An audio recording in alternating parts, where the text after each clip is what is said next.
Hi, today I'm making chicken drumsticks. Just simple, a little olive oil and garlic salt or salt with minced garlic, however you like. And here's what I've done.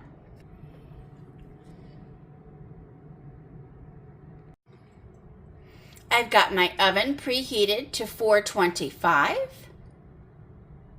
And I'm going to cook these for probably about 40 minutes.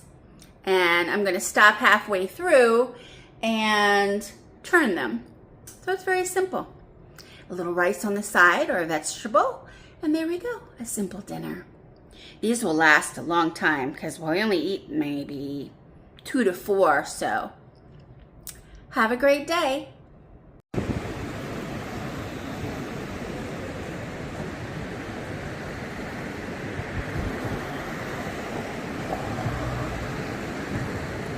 Good boy.